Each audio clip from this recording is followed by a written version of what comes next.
And get our meeting started. It's 8:37. This meeting is being recorded by our wonderful YouTube Murkison channel, and so if you know of people that aren't able to attend today, feel free. This link will also go out, but let them know that this is being recorded and this can be shared with our family. So, a few things to get started. We appreciate you all being here this morning. Today we have the Anderson community that will be our guest speakers today, followed by, after we do our PTA business and our principal chat. They're going to give an overview of some 8th grade information for our 8th grade families, and then for if you have 6th and 7th grades here, it's always good to just kind of plan ahead and know what's coming. I would like to call Julia Lenz, to our secretary, to come to go over the minutes. Thank you. So last month, October 24th, there was a general meeting minute. They're around the table if you guys want to see them. There is a committee that was appointed of Becky, Erica, and Tima to review the minutes, and they reviewed them with no concerns, but you guys are welcome to look at them as well. Any concerns that we hear so far? There are none, so we'll go ahead and approve them as presented. The board met last week, November 14th, with a quorum present, and Karen will appoint and approve the next minutes to be reviewed by Becky, Erica, and Amanda for the November minutes that we are taking today. And next up.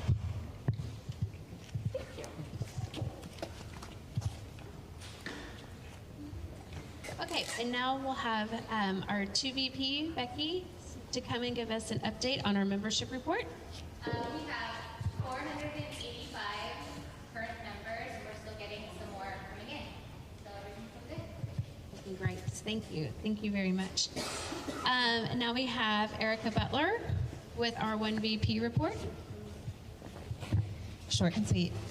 Teacher needs have all been purchased. We did have to push some cabinets till after the break because they were going to be delivered over Thanksgiving. So we are going to reorder those next week. We have had a new request to help with the TLC Teacher's Closet. If you haven't seen that, go out in the newsletter. They are very short on snacks, so please bring snacks. And we are going to help them provide those as well. And new gym mats have been ordered, and they should be installed soon.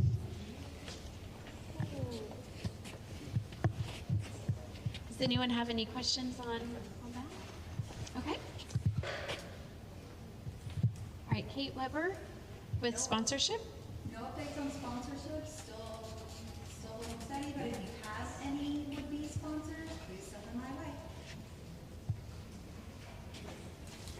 Oh, you want me to do that in this section?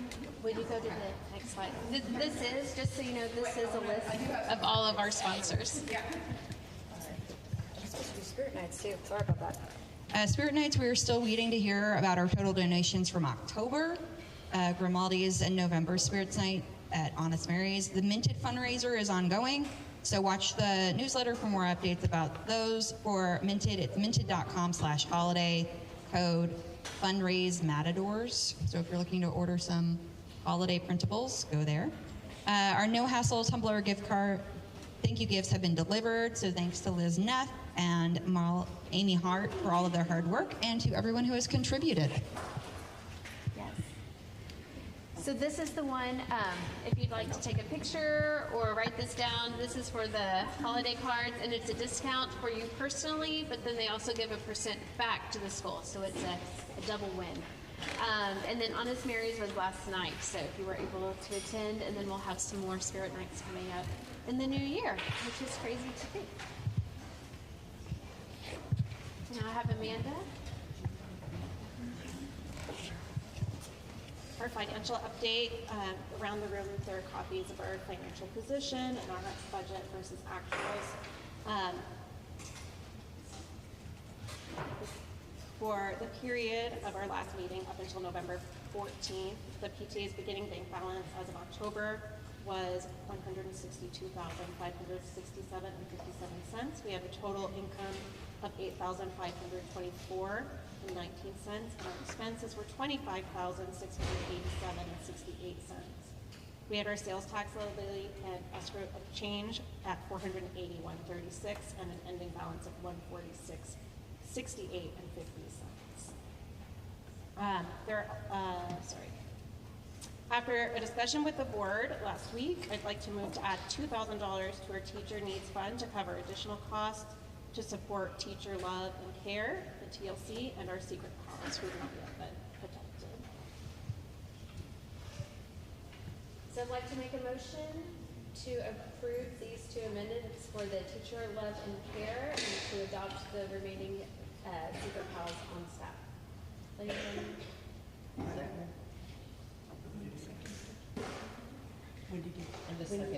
so Mary Kay.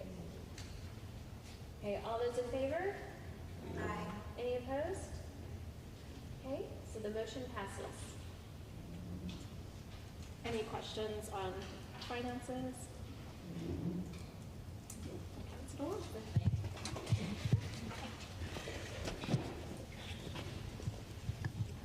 I'm Tima today. By direction of the Executive Board, I move to adopt this budget amendment as stated and approve the teacher needs budget. Amanda St. Aubin has made a motion to adopt this budget amendment and approve the teacher needs budget. This comes from the board, so no second is needed. Is there any discussion?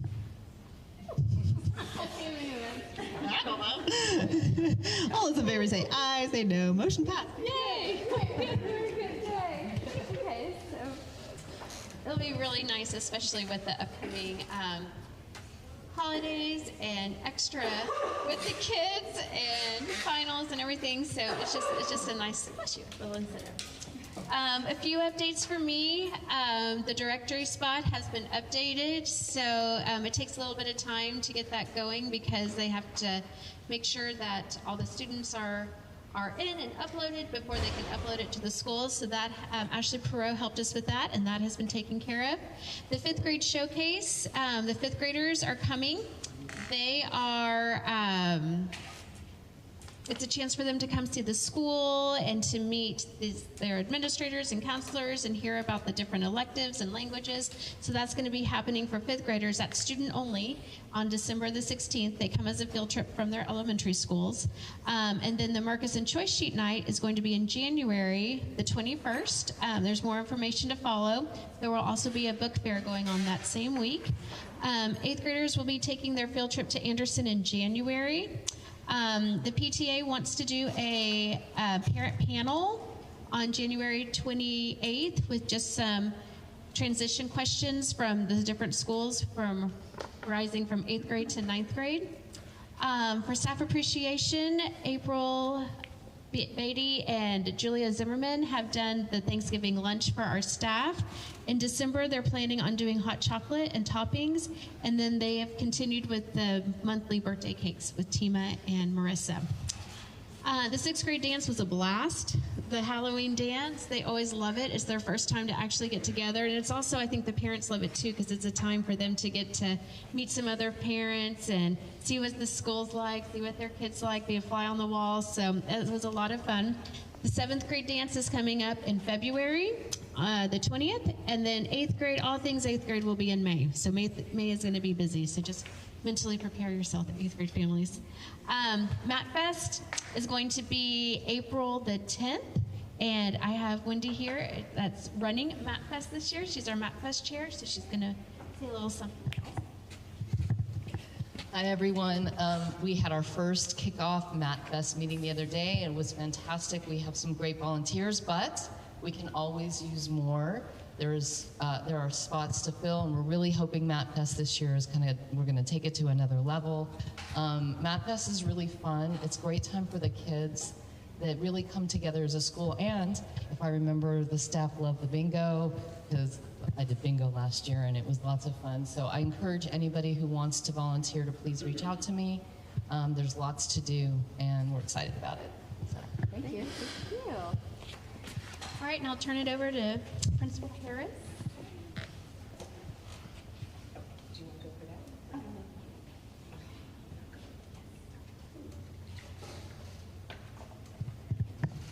All right, good morning, everybody. Thank you for being here. I have a few announcements and updates. I'll start with some celebrations. we're in the middle of our girls basketball season, and so far we've only lost one game, 7th grade to O. Henry. 8th grade is still undefeated. Our boys soccer teams are also still undefeated. They do have a game this Saturday before we go into break. That's at O. Henry. All of their other games have been here on our field. So we've had home field advantage, so that could kind of be why we've been undefeated. But this is the one game that we're at the opposite school, so we're at O. Henry this Saturday, so come out and check them out before we head into break. Then theater, they did their one-act UIL play, and they did get some great awards. They didn't advance, but they've got quite a few awards. There was, we had an honorable mention for All-Star Cast Award. We had an All-Star Cast Award. We had 2 Best Overall Performers. We won Best Crew and Best Overall Technician. We also won Best Tech Crew overall, which I believe that's the first time we've won that award, Best Tech Crew. So they did great. They also did 2 performances. I think it was 2 or 3, right? 2 performances here last week. The first one was on that Thursday night, and then Friday night was sold out, and so a lot of people got to see the one-act play. They've done a really, really good job, and the boosters raised some money so hopefully we can 16,000. Oh no, it's 16 because it was 15 at the yay. We went up for 16,000 to update our stage and curtains and riggings and things. They're the original from 1967. So it's the old stuff. Where we got Mr. Michael Martinez. This is his 2nd year here, and last year he was a first-year teacher, and he was like, none of this is code, and I was like, well, that's your job to like figure out. I don't know anything about theater, so I'm like, you figure out what we need, and we'll figure out how to get money and hopefully make it happen. So they're doing really well. It was a great show. I also want to congratulate band. They participated in the TMEA, all region band auditions, and we had 8 students that earned a spot in the all region through these auditions. So they have to go to a clinic and then a concert that's going to be at the AISD Performing Arts Center. So we have 8 students there. All right, and I know when we come back from Thanksgiving break, choir is doing a combined kind of like field trip and tour, like their holiday thing with Anderson Choir as well. So we got a lot of fine arts is kicking up on their performances, and then we're going to be ending our 2 sports seasons as well. All right. Other things, staffing update.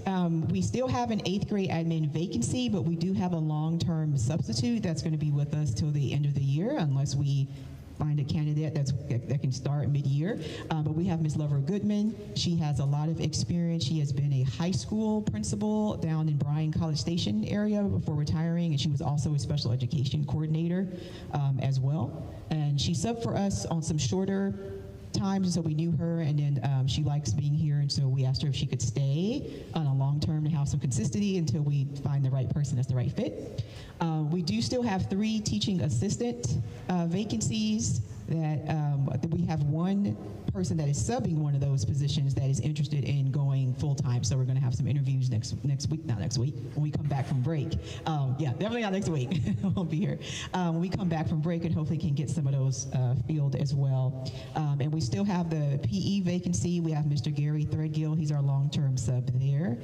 That's been a hard one. I used to think PE would be a lot of candidates, but it's a kind of hard one because there are some candidates that we interviewed that they want to just do PE and not coach sports and UIL. And I was like, at secondary, you don't just teach PE and then you're done. Like, you're going to coach, and it comes with a stipend, but there's more to it. And so we had some candidates that didn't really understand that, so they weren't going to fit.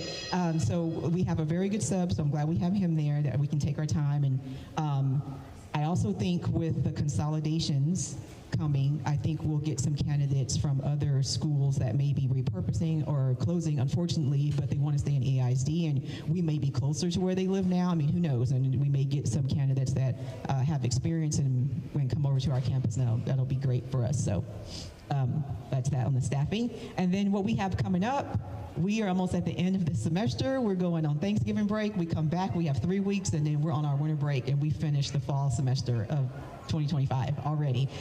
So we come back from break that second week in December. We do our winter map growth. We did one in September, beginning of the year, and that's where kids have been working in their IXL on whatever their map growth was, so everyone has their own plan. So then we do a winter map growth, and this is district-wide, grades 3 through 8, and we see where kids grew for that.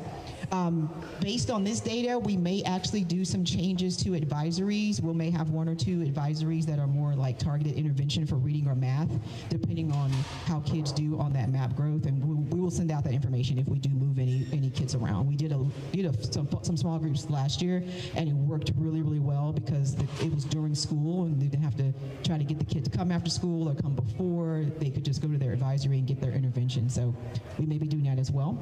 December 16th, just like Ms. Knight mentioned, is our 5th grade showcase. That's when we have our 5th graders all come here, and we do a rotation. So they get to see mainly the elective classes. So like in the gym, they get to see the band perform, the orchestra perform, the dance team perform, so they'll know what they're choosing. Usually in the library, we have the choir will sing, theater does a little short skit, and then we'll have the art teacher, and so they get to see those classes. And then we take them to the C building, which is pretty much the 6th grade building, so they get to see their building. And then they'll get to hear from our language teachers and from our career and technology teachers, so they'll kind of know what those classes are like as well. Then we have final exams for high school credit classes that week before we go on break. And then we come back and we have our choice sheet night, and that's for families and incoming students, especially incoming 6th graders, but anyone that's new that's going to be coming here as well. And this is where you actually get to talk to the teachers. Each teacher will have their own table about their class, and you get to ask questions and kind of see. So we wanted the kids to see it, so they kind of go home and say what they're interested in, and then they can come back with their parent and then actually talk to the teacher about that class in January. And the book fair, we usually have it the same week. So then that night you can come in and do book fair as well. So that's all the updates I have until we're next move on. All right, thank you, ma'am. Does anyone have any questions? Okay, there is a few updates with Mary Kay with ACPTA. Yeah, and I guess most of you heard by now that in the wee hours of the morning, the district did pass some of the consolidation plan. They did. I'm sorry, so they can film it. Yeah, it's for the media class. Good sounds for the kids. Okay, so in the wee hours of the morning, as many of you know, the district did pass some of the consolidation plan. They did pass to close the 7 low-performing schools. And then they split out the vote on the dual language, but they did decide to close the 3 dual language schools. So that's 10 schools that are closing, and I have honestly lost count of how many turnaround plans and improvement plans and stuff, but there were a bunch of those that passed last night too. So that's where we stand right now. If you were watching, the last version of the plan did not include Riker Woods, Maplewood, and Palm. They got pulled from the plan, and they will be discussed in the spring. And the district and so a lot of the boundary changes that they were proposing have not passed yet either. So we're not done, but they did make a historic step last night. Any questions about that? Is there any other business? Okay, our next meeting then will be in January. And if there aren't any other questions, oh, yes. Can we ask people to please do the survey? Oh, yes. There is a survey that has gone out in the newsletter, and it's for, I wrote it down, but I brought the wrong piece of paper. PTA School of Excellence. We're trying to become a PTA School of Excellence. We're trying to renew our PTA School of Excellence. And in order to do that, we do a survey at the beginning of the year, we analyze the results, we make some programs, and then we do a survey at the end of the year. But we're at the beginning of the year survey right now. We need to have at least 20 people do it right now. We only have 5. So if you have a few minutes, it really takes 10 minutes. And you don't even have to think too hard on it. We just need numbers. The survey is in the newsletter, and it's a growth improvement plan. And so we've received this reward the last couple of years, and so we just want to continue it for this upcoming school year. Thank you, Mary. Okay, that is there anything else? That's it from us. So it is 8:56. I will conclude the meeting, and I will introduce the Anderson team that is here for today. we'll get them all set up. Yes, and we'll get you all set up. We also need to sign in, remind them. There's also a sign-in sheet that's going around. So if you haven't had a chance, have all the tables seen the sign-in? I'll pass it around.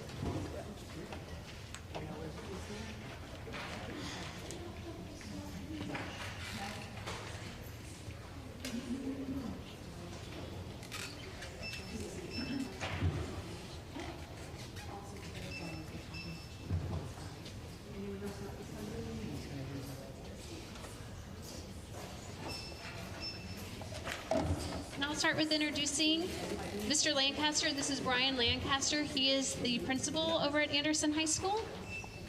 And he's amazing. He's wonderful.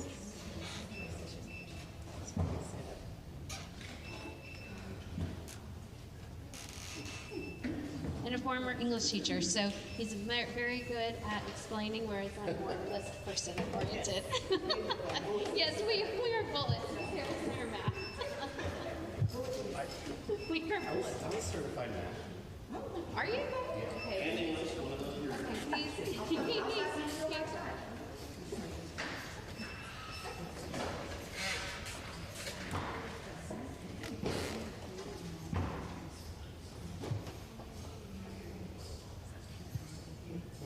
And we have a Murkison YouTube channel, so that's why we're talking through the microphone. So that way you're being streamed live. I have never wanted anything more in my life than to be an influencer. So thank you. Good morning, y'all. My name is Brian Lancaster. I'm the proud principal of Anderson High School.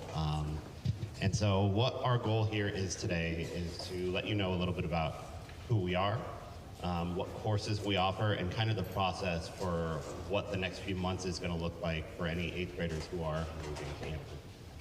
All of Murkison is zoned for Anderson, so if you're an 8th grader following your attendance track, you will come straight to us, and we are happy to have you. And so our goal is to make that process as seamless and informative as possible.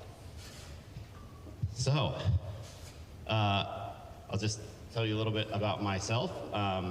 This is my 3rd year as the principal of Anderson High School. This is my 15th year in education.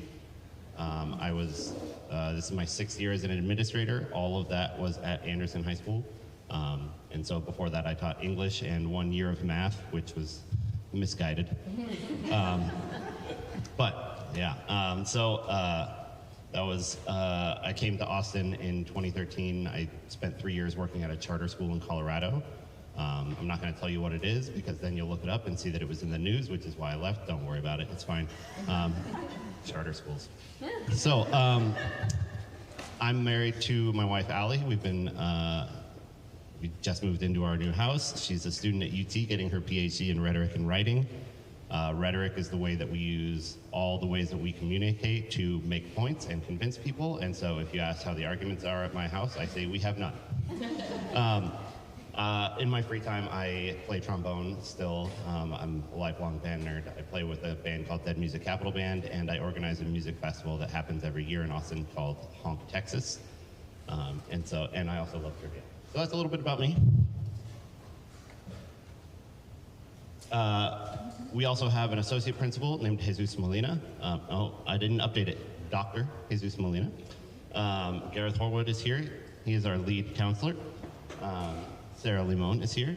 She is one of our main academic counselors.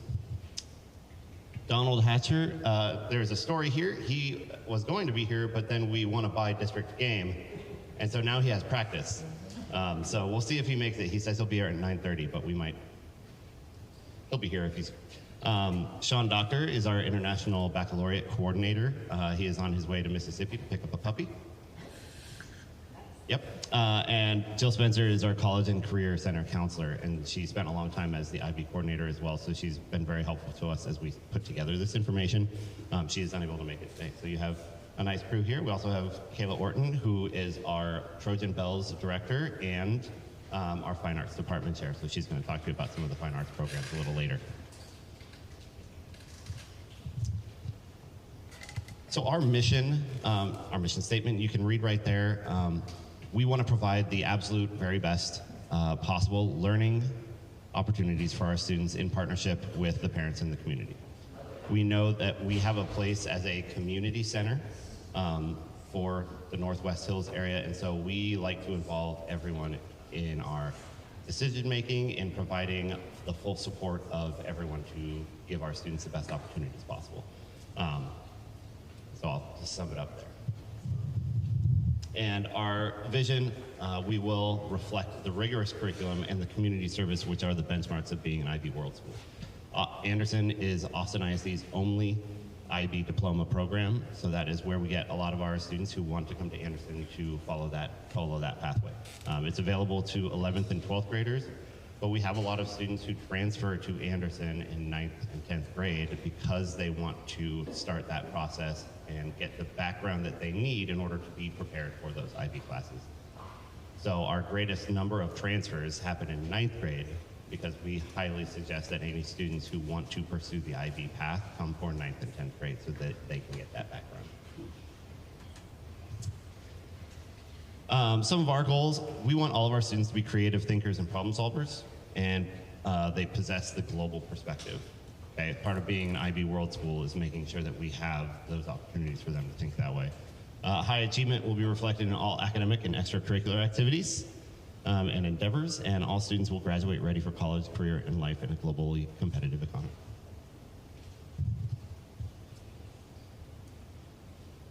We have 4 main student expectations for learning. They are not very different from most of the other expectations for learning that you will find in any other school, but we really emphasize the respect, the responsibility, the effort, and the focus.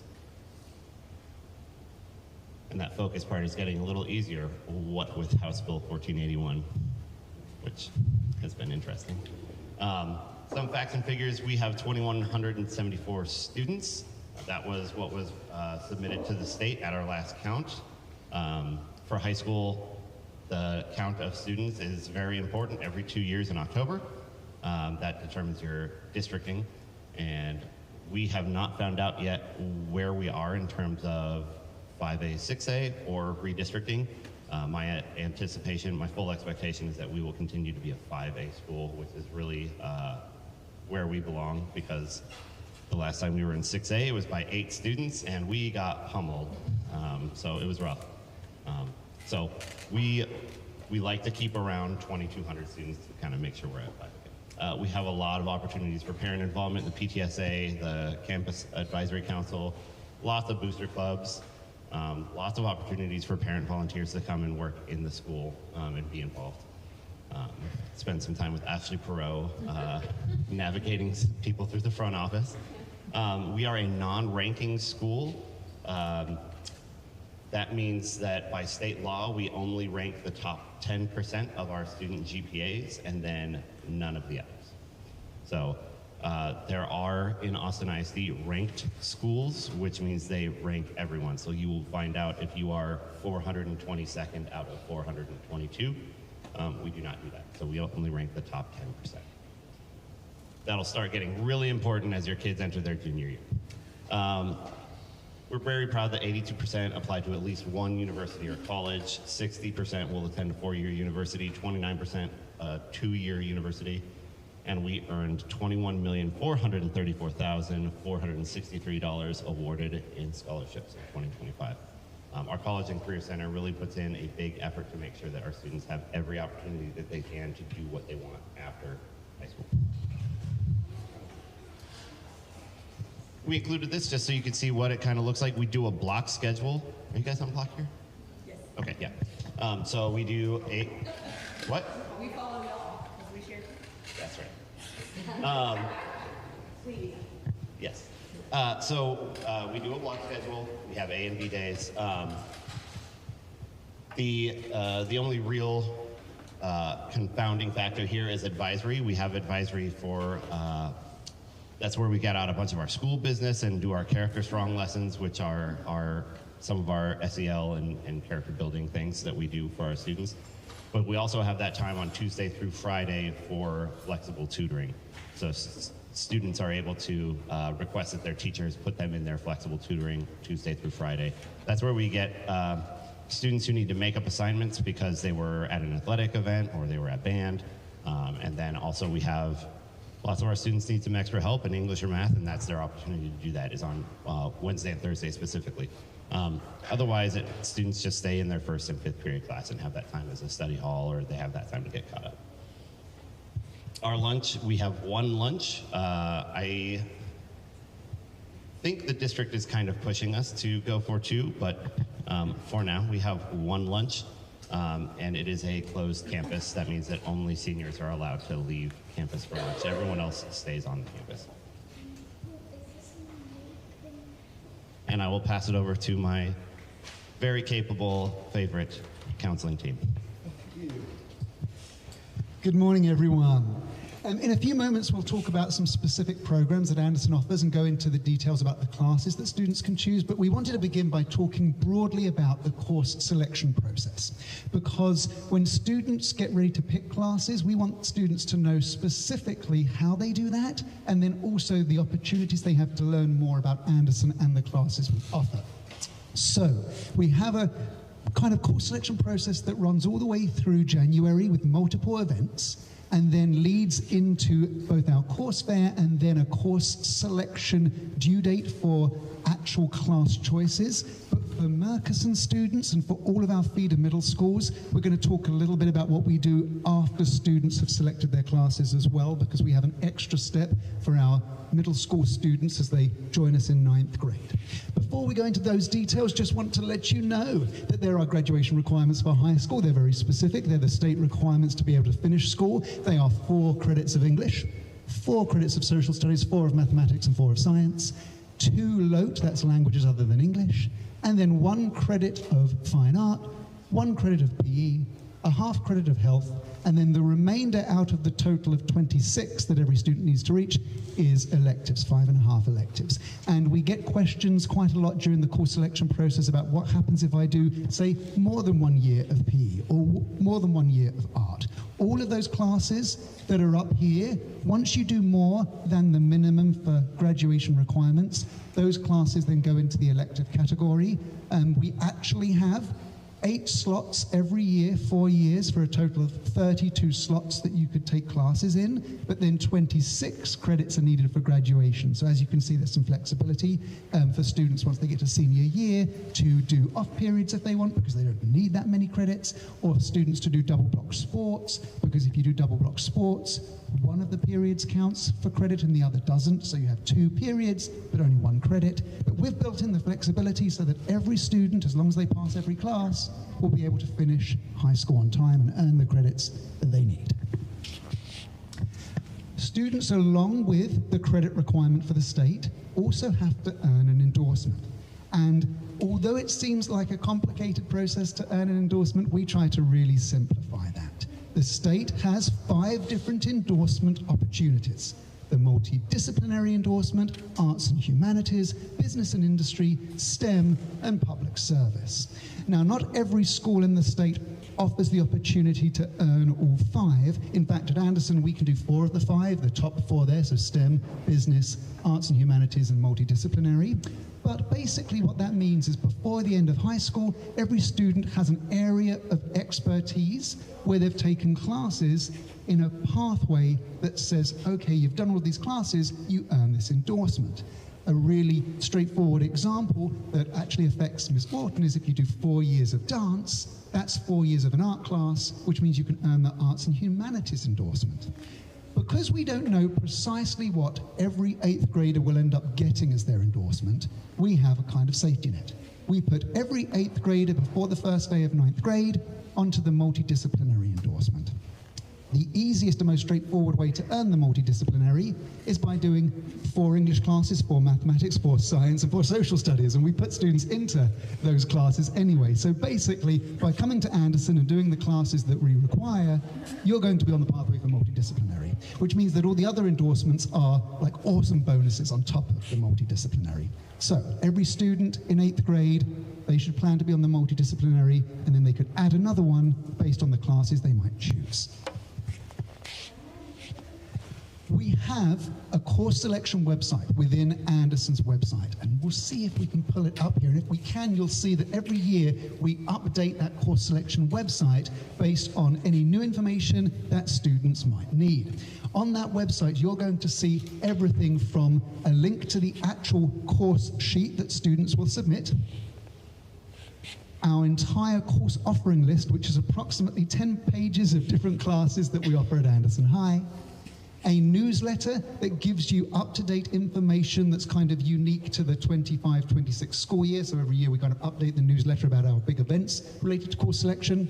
And then some detailed information about things like the endorsements I mentioned, programs like student sharing, other things within our district like our Clifton courses. So basically, if it relates to picking classes, it's all in this one place.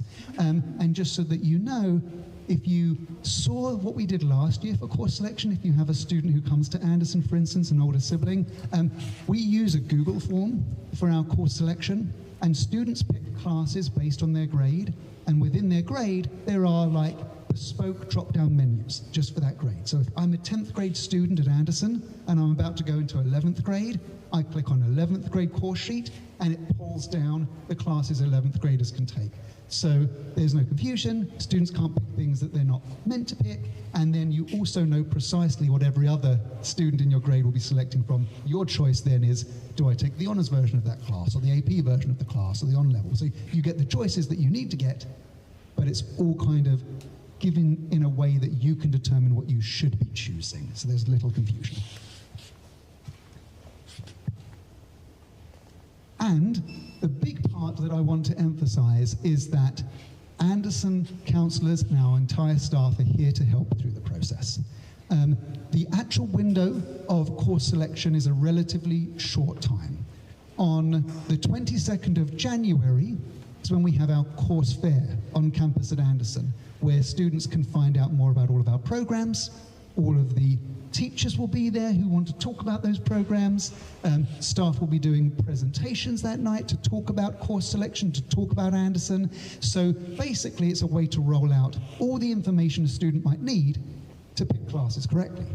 And then, if that on the 22nd is the first day of course selection, it's also the first day where we make the form go live so that students can start filling out the form. What we've learned over the years is we don't want the form accessible before the course fair, because sometimes students pick their classes and then they come to the course fair and then they say, oh, I found out about this amazing program, now I need to change my choices, and they change their choices, and it can be a little bit confusing for students. So the same day that we have the event is the day that we open the sheet, and that goes live for students. And then we close that sheet for submissions on February 9th. So you have from January 22nd to February 9th. And the reason we have kind of a limited amount of time is it gives us the opportunity then to check in with students who didn't submit anything by February 9th and make sure that they quickly submit a class choice list. So the window is kind of short. It's full of big events and things that give students information about picking classes, and then once that is closed, we can then directly reach out to anyone who forgot or didn't get a chance to submit something. So once we kind of get into that process in January, you'll have events that you're publicized, such as open office hours with some of our counsellors at Anderson. I think that's going to be the 23rd, the day after course fair. And also you'll have contact information so you can reach out to Anderson counsellors with any questions that you may have. We'll also have videos for students to show them like literally how to fill out the form, so there's no confusion there. Just lots of information that kind of comes out during that time. And now we're going to talk about a few of those very specific programs that students want to know about, starting with our International Baccalaureate program. As Mr. Lancaster mentioned, we are the IB school in this area, and because of that, we have some incredible opportunities for our students who decide to go into the International Baccalaureate program. We have two ways that you can be an IB student. IB Diploma, which is the full program, which involves multiple IB classes throughout your junior and senior year, and then also some extra components, such as an extended essay that students work on for multiple months, a CAS requirement, which is a community service or charity component, and that diploma at the end of your high school, that's the same as getting an IB diploma anywhere in the world. It's kind of a statement that you get at the end of high school that says, I completed all of these requirements, I may earn college credits because of the IB exam results I get, but holistically doing the IB diploma means that you are able to say to a university, I took the most rigorous course of study available for high school students. We also let students select a few IB classes throughout junior and senior year without doing the whole program, and that is called the certificate program. The certificate program basically means if I'm a junior or a senior and I choose just 2 or 3 IB classes but do not do the whole diploma program, I still get the chance to be an IB student, take IB exams, potentially get college credits. And so really, you have 2 pathways, but you don't have to decide that yet. Students make that determination if they want to go into IB, and then if they want IB, whether they're certificate or diploma, they make that determination halfway through sophomore year. Please. So as we're talking about IB, and I would have Sean Doctor here who would tell you more about the opportunities. As we separate diploma and certificate, one of the things that has been a thorn in my side is how many students lose the opportunity to go into IB because they are really passionate about band or sports or robotics or something like that, where they want to fill their schedule with things that they are passionate about, but they also want to challenge themselves in IB, so they have to make that decision. So one of the things that I'm really excited about with our new IB coordinator, Sean Doctor, is that we've had a lot of conversations about how to eliminate that as much as possible. So no promises as to what we can do, but we are really looking into how we can bring different IB opportunities to our school, such as IB music, IB dance, IB film, so that we open some of those pathways to students who would have otherwise seen those closed off. So hopefully soon, students might not have to make that determination of, I want to do band, so I can't do IB diploma, but instead they will say, I will do an IB diploma and I will be in IB music with band. And so that can be one thing that we offer moving forward. So no promises yet. We're still looking into how we can make that happen, but that is something that we are actively trying to make. So if IB is one, oh, you had a question, sorry. I just really quick question. On average, what percentage of seniors graduate with that IB diploma? So I spoke to Mr. Doctor last week about this, and I think right now we have a class of, is it between 70 and 80 IB students? And it's a majority are certificate right now. So from the group of seniors we have, you may have between 80 and 120 every year who are IB students, certificate and diploma, but more than half will be certificate. So our goal, I think, as well, and please correct me if I'm wrong, is we would love to make the diploma over the next few years the real focus and grow that number of students as well. Not at the cost of certificate. We want to grow the whole thing. What's a typical senior class size? A typical senior, like this year's is 532 students.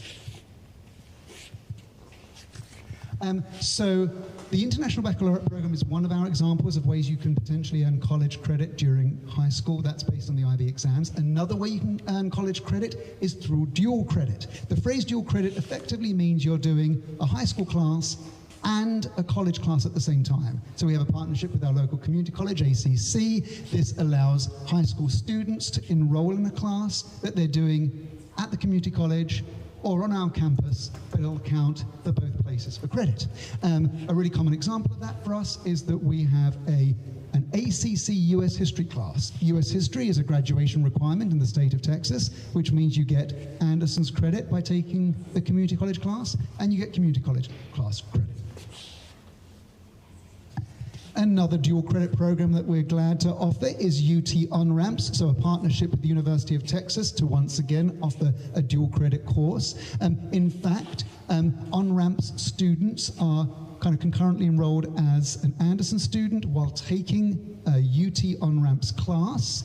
And it's a little bit different than dual credit because all of the ACC classes are taken either at Anderson or at an ACC location in some cases. On-Ramps is actually taught by an Anderson teacher and a UT professor at the same time, kind of like co-taught. So the model is a little bit different.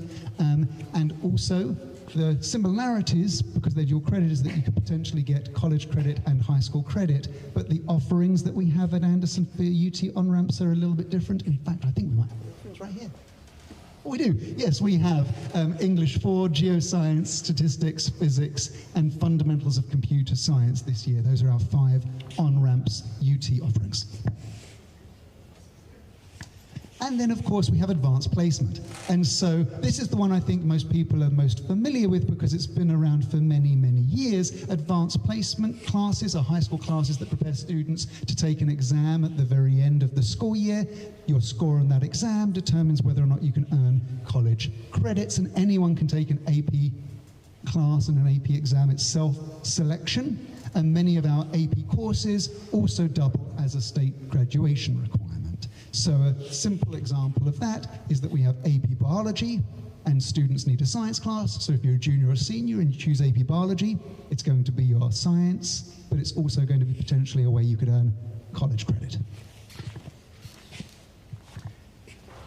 The class that freshmen can choose from all of these that we've talked about, from IB, AP, dual credit, and on-ramps, the class that freshmen can choose is going to be AP Human Geography. We have a number of students who, as they start thinking about their first year in high school, are trying to determine how much rigor, how many challenging classes am I willing to take, do I feel comfortable taking, and this is effectively going to be the most rigorous course offering we can offer. In freshman year, it's advanced placement, which means students get to take the AP exam for geography at the end of the year. It counts for the geography credit that all of our freshmen do. So every freshman's going to take geography, but if you want to take the most rigorous offering, AP is it. And it's oftentimes going to be the way to introduce students to that level of rigor, that kind of challenging academic experience. But we also have such a range after freshman year that if a student chooses to hold off and not take AP Human Geography, they'll have plenty of other chances to introduce themselves to rigorous content a little bit later. Now we're going to talk about our CTE programs, our career and technical education programs. We have a wide variety of career ed classes at Anderson, and we have, of course, our robotics building, kind of a bespoke building for us that has some really incredible opportunities for students in there because of A, the equipment we have, and B, the number of programs we have there. So we're going to talk about all of our CTE, and I'll focus a little bit as well on what you can do if you're into robotics and engineering at Anderson. So we have 10 areas of study: biomedical science, digital communications, business entrepreneurship, engineering, business finance, manufacturing technology, cybersecurity, advanced machinery and mechanics, which is our robotics program, design and multimedia arts, and programming and software development. And everything here, engineering, manufacturing technology, machine mechanics, which is our robotics, and programming and software development, that's all housed in our robotics building. So here's a little example of the work that those students do. Now, one of the questions that we get kind of in the midst of the course selection process, so as 8th grade students are looking at the classes they need to pick, is how do I figure out what mathematics class to take? And the math pathway is actually very straightforward in the first 3 years of mathematics for high school, and then branches off in lots of different directions. So the first 3 years for students will always be Algebra 1, Geometry, and then Algebra 2. But of course, we have many students here at Murchison who are taking either Algebra 1 or Algebra 1 and Geometry while they're in middle school, which means their first high school class will be Algebra 2. And after Algebra 2, the offerings go in many different directions, including the traditional pathway that you think of after Algebra 2, which is pre-calculus, a number of other options, including 2 different types of statistics classes. We have an on-ramp statistics and an AP statistics. We have, after that, calculus, or for some students if they're in the IB program, then IB mathematics. We have a range of other mathematics courses that kind of range from some very advanced math classes that are kind of unique to us, like the IB, to some traditional classes that juniors and seniors can take after Algebra 2, such as advanced quantitative reasoning. And so really, after Algebra 1, Geometry, and Algebra 2, the pathway is different for every student. But before then, it's traditional, it's those 3 classes in that order, and the real choice that students have is what level of those classes do I want to take? The advanced level, which is the honors version, or the on-level version of the class. So one of the big asks from a lot of our families, and a lot of our students as they come through the pathway is 9th graders who start with Algebra 2, as Mr. Horwood was alluding to, their pathway can take a lot of different directions. And what we have done in the past is kind of suggest this pathway, because in our historical time, we have not had anything beyond AP Calculus BC. And so what we've done is make that as streamlined as possible. Now we have seen the greater need for offering math beyond AP Calculus BC. And so that is something that every year, as the number of students who is in that category grows, we have to make slight adjustments to what happens. So right now we have a few students who are doing student sharing with LASA. The principal of LASA has allowed us to send some students over there to take some of their more advanced math classes, but that number of students is growing, so we will eventually be at a place where we offer those advanced math classes on campus, either through IB higher level math or training one of our teachers to design and teach the class that they are going to for a LASA. So they have the curriculum, we just haven't had the numbers to justify it, but we are getting those numbers. So that's something that's coming in the future. But if your incoming 9th grader takes Algebra 2, there's going to be a lot of choices for where they go after that, depending. Some students, they may say, I don't really feel the need to go into the really rigorous advanced math classes my senior year, so they can follow this pathway, and that's totally fine. But we do have a lot of students who are very, very motivated to become engineers or really challenge themselves, and so they will want to take the most rigorous math class possible. And so soon we will be able to offer them that at Anderson. But you do take geometry before you get to Algebra 2? Yes. So if you're coming in 9th grade taking Algebra 2, you've taken geometry here, or whatever middle school you go to.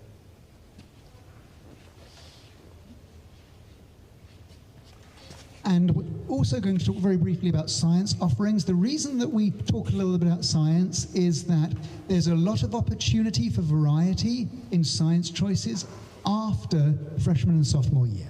So all of our freshmen will take biology.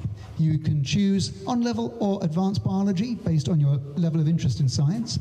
And then all of our sophomores take either physics or chemistry. And at the moment, the most common one within our group of sophomores is chemistry. So the majority of our sophomores have a chemistry class and a biology class.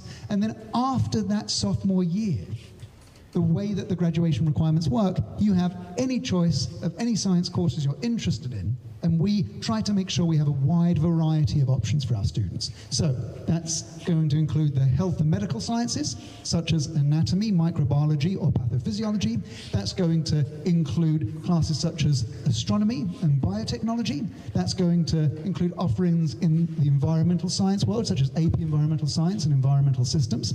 That's going to include a combination of physics and chemistry in IPC. And then most recently, we've added an on-ramps geoscience class as another option too. And now I'm going to pass things over to Ms. Orton to talk about our arts department. Good morning, everyone. My name is Kayla Orton. I am the director for the Trojan Bells, but I am also here on behalf of our entire fine arts department at Anderson. Let me get out of the way so you can see. But we have a very robust fine arts program at Anderson. Every student does need to satisfy a one-year fine arts credit for graduation. And I think the biggest thing that we would all agree on is it's important to be a part of something once you get to high school, whether that's athletics, whether that's speech and debate. There's so many different options, but there are a lot of really special smaller departments within our fine arts department that we would love for you to consider.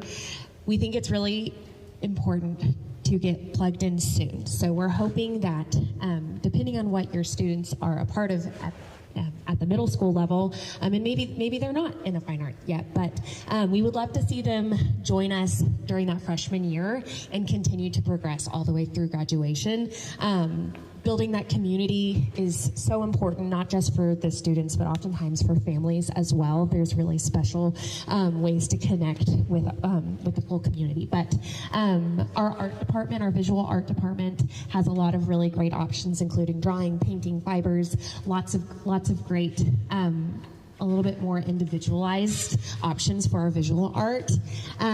Our band is incredible. We had the honor of attending the state marching competition a couple of weeks ago, which was the first time in 15 years that they had advanced to that level. So incredible opportunities for them. Our theater department is also a really special one. Rachel Sini and Justin Laverne have just created a really tight-knit group there. And those, I don't know if you've ever had an opportunity to go see one of their shows or the musicals, what they're working on right now. I highly recommend it. They are great productions. Our orchestra, I guess while we're here, I can talk about dance. I am partial to the dance department, obviously. One thing that I think is really special about our dance department at Anderson is that we can offer both fine arts and PE credit. So our varsity dance team, the Trojan Bells, is a really great way for those dancers that maybe do have a little bit more formal dance training, but there's really a home for everybody within our dance department. We partner up with athletics to provide dance classes that are specifically structured for athletes. So it primarily focuses on flexibility, agility, balance, stuff like that. There's not enough hours in the day to fully dedicate to stretching and stuff like that and cross-training within athletics. So we have a female athletes dance class as well as a male athletes dance class. We also try to provide PE credit options for our other fine arts. We have a Broadway dance class that is catered towards our theater kids, towards choir kids, and people that share that love of the arts, and it's a little bit more specialized than just a generalized PE class. But if you take dance for all 4 years, and this is really true of most fine arts at Anderson, if you take them for 4 years, that junior and senior year credit will be an honors elective credit. So it's a really great boost for that GPA. Most of these fine arts, once you're involved, scoring high on from a grading perspective is really easy to do because it's something that you enjoy doing. So I think we had left off on orchestra. We have a great orchestra department. Here's a little bit more from our visual arts. We have some incredible choir options. We have Miss Taylor from Murchison has started with us at Anderson this year, and she's doing really great things for our program. And then guitar. I'm trying to think if I've forgotten anything. But our guitar program is also a wonderful option for your students. There really is something for everybody. And like I said, just finding something for your student to be involved in is important, and getting them plugged in as early as possible is definitely the way that you're going to get the most out of that high school time. There are a lot of opportunities for me to talk to students at the beginning of the year, whether it's our Trojan Transition Camp that happens during the summer, or our assemblies at the very beginning of the year. And the one thing I say at every single one of them, and they may get tired of me saying it, and I don't care, is that they will spend more time at Anderson awake than they will at home for the next 4 years. And the look on their faces as they realize that I am absolutely correct is one of horror, and then also one of realization of what I'm saying is that they have 4 years there to make that experience their own. And so I tell them, join something. Be a part of something that will make your time at Anderson much more enjoyable for you, and you'll get much more out of it. While we're talking about fine arts, we do share an attendance zone boundary with the high school that has the Fine Arts Academy, the Fine Arts Magnet, McCallum. And so I would never say that I want to steal students from their programs. YouTube, I'm not saying that. What I am saying is that if a student is waffling between Anderson and McCallum and fine arts is their deciding factor, we have those programs at Anderson, and we are absolutely putting the resources and the manpower and the amazing teaching behind it as well. So I'll leave that little caveat there. Athletics is next. Coach Hatcher is on his way, so I'll save this for the end. But I will say, last year, all of our sports played games past the regular season. So whether that's playoffs or whether that's the play-in game for the playoffs because it was tied for a playoff spot, we had several district champions. We had lots of teams move on to the playoffs. This year already, we have a state champion cross-country runner. We have multiple district champions. Our football team, like I said, won by district championship. And so they're moving on to area championship tomorrow in Houston. Volleyball was by district champion and area champion. And so our athletics programs are experiencing an immense amount of success, and it's really, really fun to watch. It's exhausting to drive to Seguin and Brenham in the same week to watch the playoff games, but my gosh, it is so much fun. And my heart can't take the good nervousness anymore, but I'll be here for it. Oh my God. My nephew is the kicker. So Ryan? Yeah. So it was like, oh my gosh. The entire time, I started making a TikTok at the beginning of it, and I stopped. I had to stop because I was just concentrating so much on the game. Anyway, lots of amazing athletics programs, and I'm going to let Hatcher go into them in more detail, but we'll skip ahead.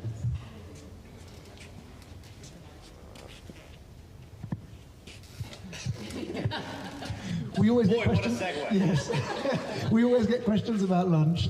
So quite simply, only seniors have the option to go off campus to eat. And our lunch break, every student has lunch break at the same time. It's the same lunch for every student. So we have an incredible cafeteria. We have some beautiful courtyards. We have lots of spaces all around the campus to be able to enjoy your lunch. I will say, and I say this a lot, people sleep on our food. Like, our food is really, really, really good. Ophelia does an amazing job. I eat lunch there all the time, mostly because she forces it upon me. She's, eat, you need to eat. No, she's great, but like, the food is really, really tasty. Are you saying some of the clubs meet during lunchtime? They do. That'd be great. And so one thing that I wanted to make sure you guys knew about is our College and Career Center. Most students use the College and Career Center in their junior and senior year predominantly, but everyone, freshmen and sophomores, are welcome to come to the College and Career Center as well. It's where we assist students with college research, applications, their college entrance essays, workshops for FAFSA, especially later on in students' high school career. Basically, it's also the place where we invite representatives from universities, not just in Texas, not just around the United States, but from around the world. We have visitors from around the world who come to Anderson to sit with our students, you know, in a setting like this where they basically get that kind of one-on-one time with reps. And it is such an incredible opportunity to learn about the universities that are out there, but also the application process for those universities, which is, you know, somewhat complicated and really does need a little bit of support and hand-holding through it, and having the opportunity to meet with representatives from the actual institutions themselves makes the world of difference. And now I'll take a moment to talk about the Counselling Centre, about our team. I did mention that we kind of have a unique approach to working with 8th graders. So your students will not need to wait until 9th grade to meet with the Anderson Counselling team. We are going to come back to Murchison after students have selected their classes. And what we do is we sit down with every Murchison student, every 8th grade student individually, and review the class choices they made. And the reason we do this is to make sure, A, that if a student has any questions, they can ask us in person. And B, and this is really vital too, I think, to be able to review what they've done here at Murchison, so we make sure that what they're choosing at Anderson matches well with that. So it's an opportunity for them to have effectively direct academic advising with an Anderson counsellor before they even join us at Anderson. We remodeled our approach. A few years ago, the approach used to be come in with all of this kind of information for families and students, and then give you guys like the choice sheet, especially those old-fashioned paper ones, and then submit them, and then if you had any questions, kind of call us later. What we realized is the way to really address questions and the way to make sure students really were selecting classes that were correct is let students explore the options, come to the course fair, learn about classes, pick the classes they want, and then once I see those class choices as a counselor, once Ms. Lamont sees those class choices as a counselor, we sit down with the 8th grade student and say, is this really what you need to do? Is this what you want to do? Do you have any questions for me about this class? So that all 8 classes are addressed in person. Plus, it gives us a chance to kind of talk to students about their whole high school experience as well. Once students actually get to Anderson, they'll be assigned a counselor by Alpha. They will work with us through 4 years to talk about academic advising, as I mentioned, and then also college and career planning, or any other issues they want to address with a school counselor. And students reach us really directly. Once your first day at Anderson occurs, you're going to be given a website link, and basically that link goes directly to a form you fill out, say, I want to speak to a counselor, and then we call you right in. So it's that simple to speak to a counselor at Anderson. You sign in, we call you out of class. If it's an academic issue, we'll call you in as quickly as we can. If it's a personal issue, then we tend to drop everything and call you in immediately. And so the next thing that you're going to hear us talk about, not today, but across all of January and February, is that choice sheet process, okay? I encourage everyone to join us on the 22nd of January at the course fair. If you can't join for any reason, all of the materials that we share at the course fair will also be available on the website. As I mentioned earlier, there'll be a video that students watch here that kind of walks them through filling out the form. And since it is a Google form with drop-down menus, it's very straightforward for students to follow. And then the place to really come for personalized questions will be the virtual open office hours with the counselor the day after the course fair. We have a link for all of our student clubs. There are so many clubs that we don't even include them necessarily on this screen, but please go to the website to check them out. And then also, I'm going to pass things over to Coach Hatcher to talk a little bit about sports and athletics.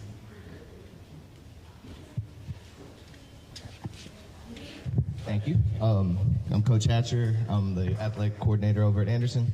Talk about our programs that we have to offer. We have 18 programs, 9 boys, 9 girls sports. We encourage as incoming freshmen to do as many of those sports as you can. We don't prioritize one sport over another. We want them to have an opportunity to do everything. We have kids that are also in the band that play sports. All we ask whenever they do everything, do multiple sports, is that they communicate to each coach where they're at all times. That way we never get into an issue where one says, oh, I was at band or I was at football practice and he wasn't at either one. So that way both of us know, hey, I'm at band practice, and then that way there's never any issue with that. A little bit about our summer programs. So if you want to get to know the coaches during the summer, we have what we have is Coach Mo. He comes up and does an athletic workout in the mornings, and it's for boys, girls, everybody to come over. It's from incoming freshmen all the way to seniors. So it's a chance for them to kind of mix in with the older kids to get to know them before they get to high school. That way they feel more comfortable whenever the school year starts. Right now, just talking about our programs, our volleyball went 3 rounds, which is the furthest they'd ever been since 1998. Both our boys and girls water polo teams went 2 rounds into the playoffs. Our tennis team went to the regional finals. Band went to state. We have girls and boys basketball going on right now. Football is doing really well. So right now, every sport is just kind of rolling. We had a state championship in cross country with Kobe Huntress, who signed with UT. So right now we have a lot going on. It's fun. It's really fun to see everybody doing everything, and just a good time over at Anderson right now. Is there any questions? Just boys, or just girls? Just girls. Tennis is both. Tennis is both. So right here we have we have boys and girls soccer, softball, baseball, swimming is both boys and girls, tennis is both boys and girls, track, water polo, wrestling, lacrosse, golf, cross country, and basketball. All those are both boys and girls sports. Usually if it's for the fall sports, it'll be early August, and you'll get a lot of that information before they leave here in April and May.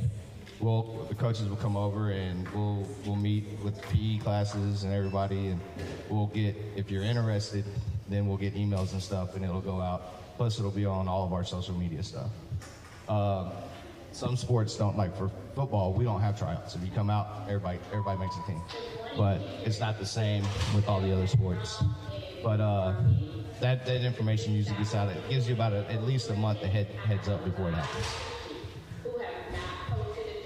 Anything else? All right. Thank you.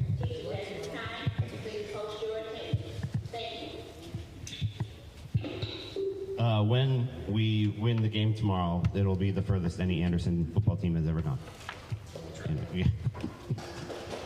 Yeah. I said it at the community pep rally. Every day is a good day to be a Trojan, but there have been a lot of really good days to be Trojans lately. We've had a lot of success. So, so many ways to stay informed. We have our website, of course. We have a Facebook page. We have a Twitter/X. No, I don't think anyone really uses that anymore. But our Instagram is pretty regularly updated. We have the Trojan Times, which is the PTSA weekly newsletter. And that has a lot of information that the PTSA has. And then I also send out a weekly community update to all parents, staff, and students. And then blend and frontline for all course assignments and grades. So there's lots of ways to stay involved and to get communication from me, from the parents, from the teachers.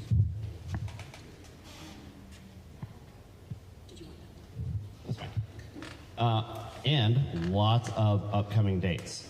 So December 4th is another one of our IB information sessions. I can't speak enough about how amazing Mr. Doctor is, because those IB information sessions, we've already had 2, and they've both been the most people we've ever seen at these IB information sessions. So the next one is December 4th. January 12th and 13th, our counselors are going to do classroom visits. January 22nd is the course fair, presentations, tours. I did want to make a quick note on that. You may have heard in the past of something that we do called Middle School Showcase, where we bring the Murchison middle schoolers up to Anderson and we give them a little pep rally, and there's some performances by our fine arts group.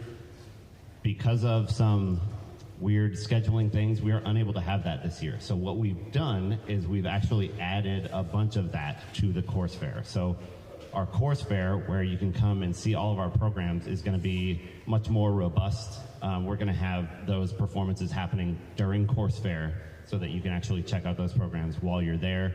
And we're going to have a lot more tours going on, led by Jill Spencer and some of our other counseling teams. So there are going to be opportunities for tours, and I know the kids like to get to Anderson to be on campus before 9th grade. So the course fair is going to be that opportunity for that. On January 23rd, we have a virtual Q&A session.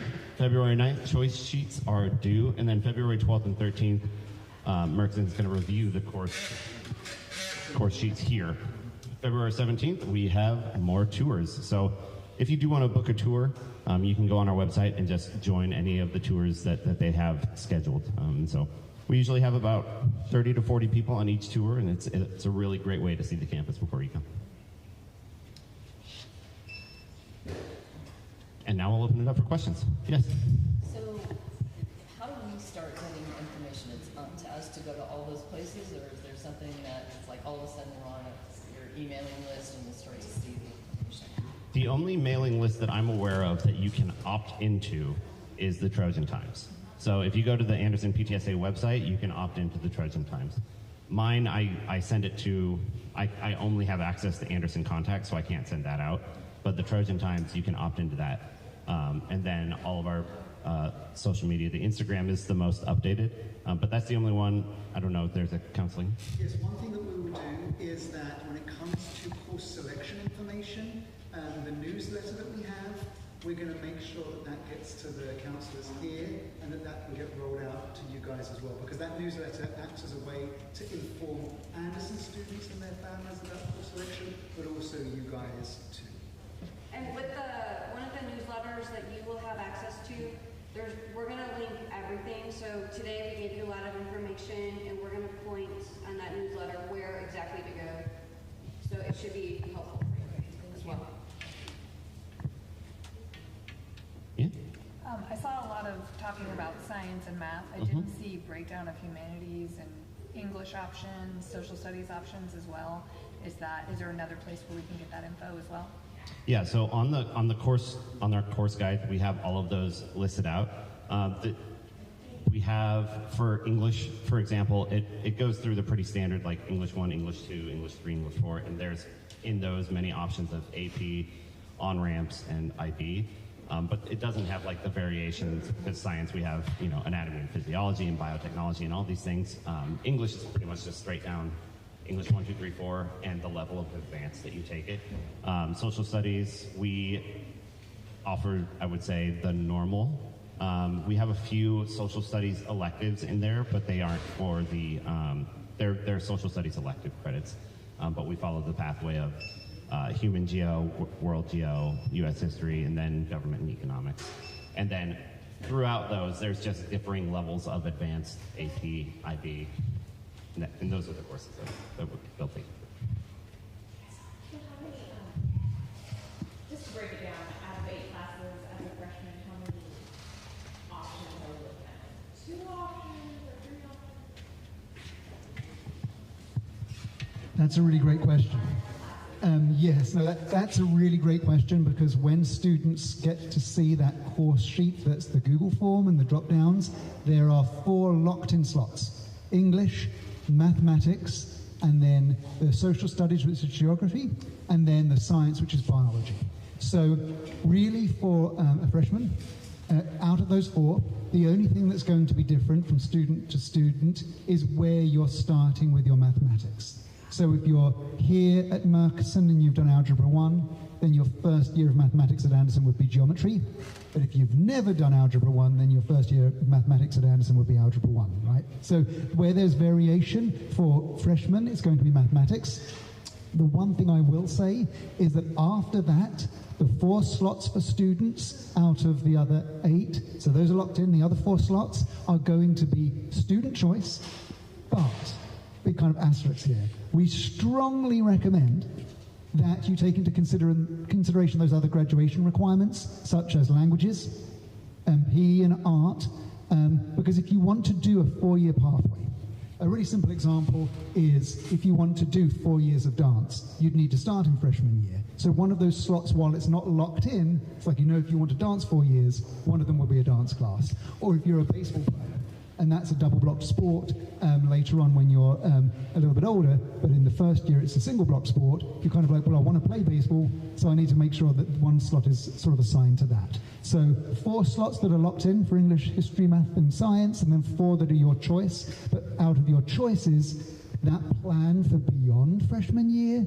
really takes effect. The other thing that a lot of freshmen do is, because they're undecided about things they want to do in the future, they might say, okay, I know that I'm going to need to study a language. I'm going to select a language for, for freshman year, something I've never studied before, and I may do that for 2 years, or I may do it for 4 years. I'm not sure yet, but it's time to pick those things that may become a pathway. So 4 locked in, 4 by choice, but from the choices, a lot of strategy involved. So my son is taking the needs, so I guess he would be completing his language requirement. So how does that? He does. That's exactly right. When you're done with something that's a requirement, you end up with an open slot for any elective.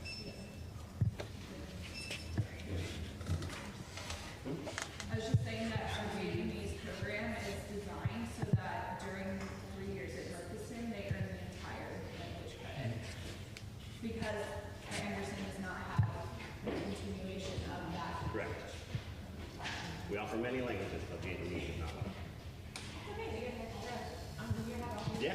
Do you want to mention, though, if they're interested in IB, they might want to That is a really good point as well. If your student is considering the International Baccalaureate Diploma Program, then they will be studying languages all throughout that program and would need to study a language all the way through high school.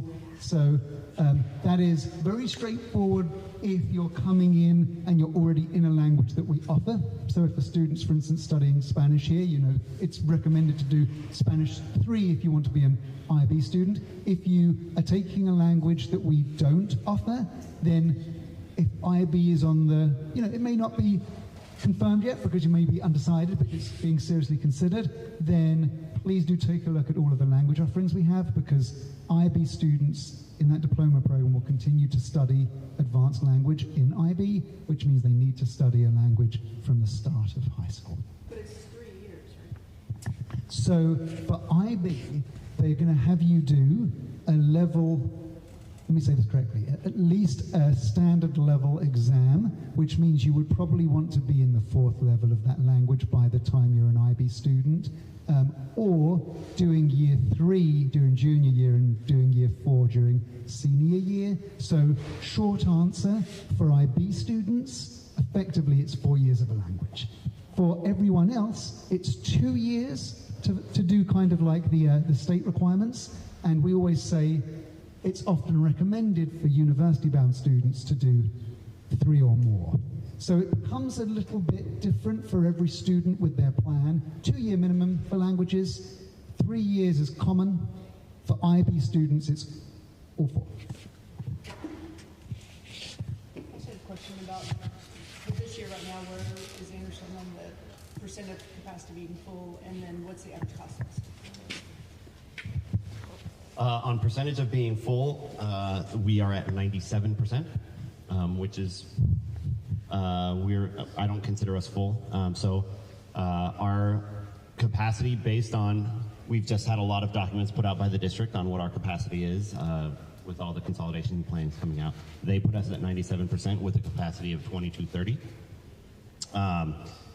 But I would say our capacity is actually significantly more than that. So they say we're at 97%. Average class size, it always depends. But for our core areas, our average class size, I would say probably around 30-ish. Yeah, I mean, it always depends on the class. But I would say around 30.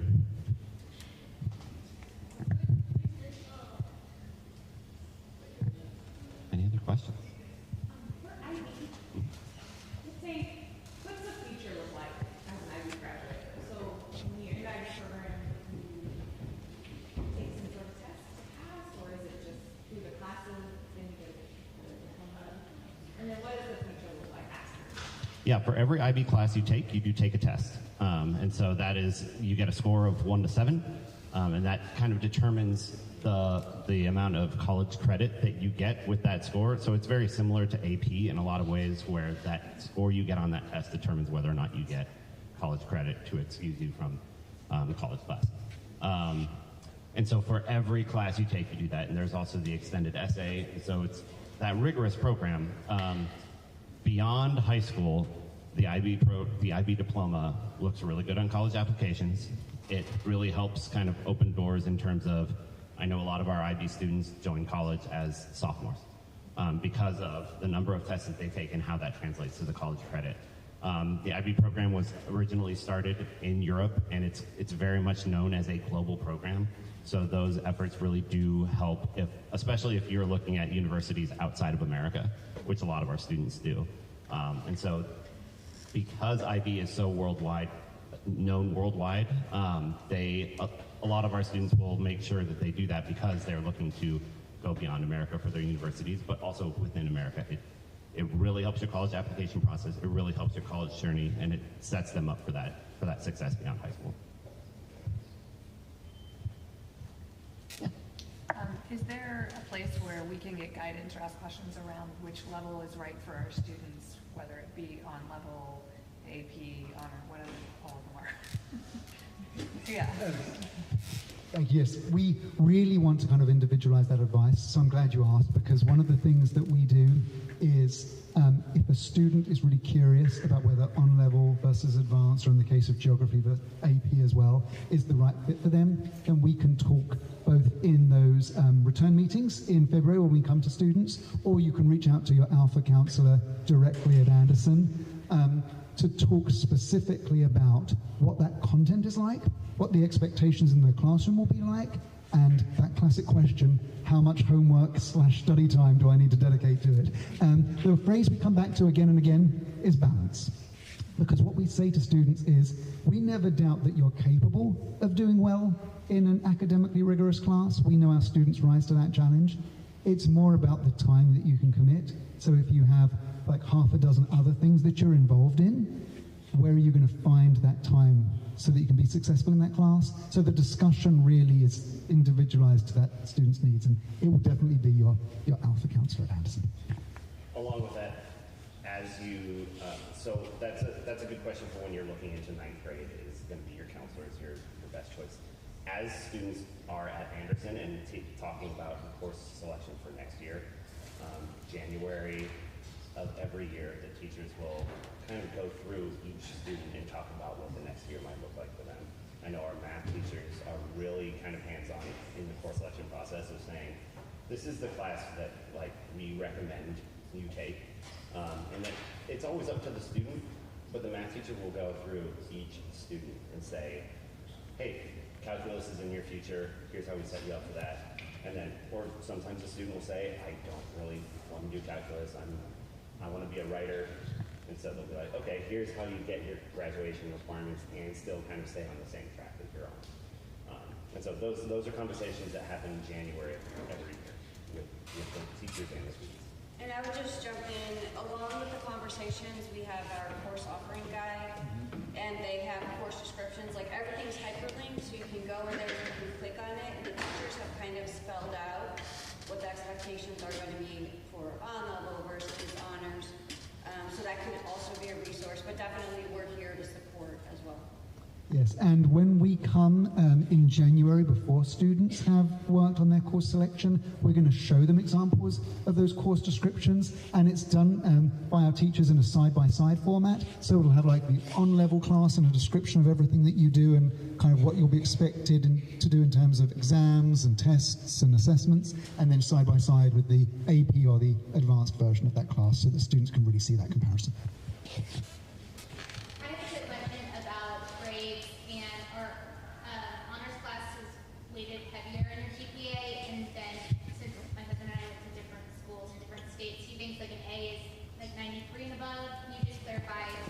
Absolutely, and I'm also going to use this as an opportunity to pitch for one of the presentations we're going to do on Course Fair Night. One of the presentations we're going to do on Course Fair Night is called High School. It's called High School 101, and so I'm going to give you a kind of a brief answer to that excellent question, and then if you're interested in more details about GPAs and how grading happens, that presentation is about that. Also, we're going to have some components in our 8th to 9th grade transition presentation that we do on Course Fair Night that will also cover this as well. But an honours or an advanced or an IB or an ACC dual credit or an AP or an on-ramps class, any of those that I just listed, so anything that's considered advanced coursework is on a 5.0 scale. And a 5.0 scale goes into your weighted GPA a point higher than an on-level class would. So anything at Anderson that's offered in that advanced version is more highly weighted in your GPA. To answer the question of what is an A, here in our grading system, an A is 90 or above. So it's like if you're looking at 100% being a perfect grade, 90 to 100 is an A, and then 80 to 89 is a B, and then 70 to 79 is a C. No minuses or pluses. That's exactly right. And how that translates to the GPA is the next part of that question. The way the GPAs work in Austin ISD is every point is a 1/10 of a point of the GPA. So, for example, if you get a 100 in a weighted class, that would be a 5.0. If you get a 99 in that same class, that the points that go to your GPA is 4.9. So it kind of translates that way. A 93 would be a 4.3. And in an unweighted class, a 93 would be a 3.3. So it translates that way, and it just kind of goes down. So it starts getting, that's like, when we get into our top 10%, which are our ranked courses, and he'll go over this in High School 101 about ranked GPA versus cumulative GPA versus your weighted GPA and unweighted GPA. We can talk to you about all of those until your head is spinning and it's all disgusting. And then, but the important thing to know is the ranked GPA doesn't include electives, so it is all your core classes, essentially all 8 semesters of your core classes and your 4 semesters of your required world language class. And they take your top grades for 8 semesters of all of those for each. And so when we're talking about ranking, that's how it is measured out. So that students, when they're worried about being valedictorian, which we have so many high-performing students, they're all worried about being valedictorian. Their elective classes don't figure into that. And so that's a conversation we have every year as well. And then just 2 added kind of high-level pieces. In our district, we have a conversion scale. And so we can give you access to that because then it kind of makes a little bit more sense. But then the other piece of it is from district to district, they do GPA a little bit different. So if you're trying to figure out, well, how does my kid performing, how does my GPA in Austin ISD compare to a kid in Round Rock ISD? It's not really apples to apples. And the fun part is, with colleges, when you submit your transcript, from what we're hearing, they mostly just throw that out anyway and do their own calculation.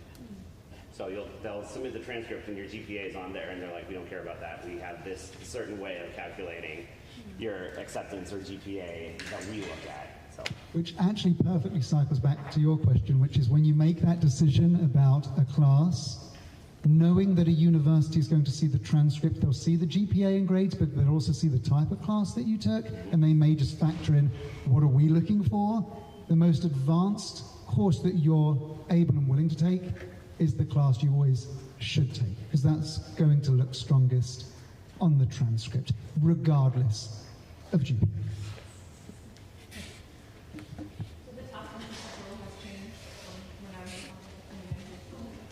How do you mean? So back then it was top 10%, you guys made Yeah. and now it's like, that's where it kind of comes. Yeah, and some schools are top 6%, I believe, and so yeah, that's why we legally have to rank the top 10% is because of the Texas public universities and colleges and their auto-admit statuses. But everyone is slightly different.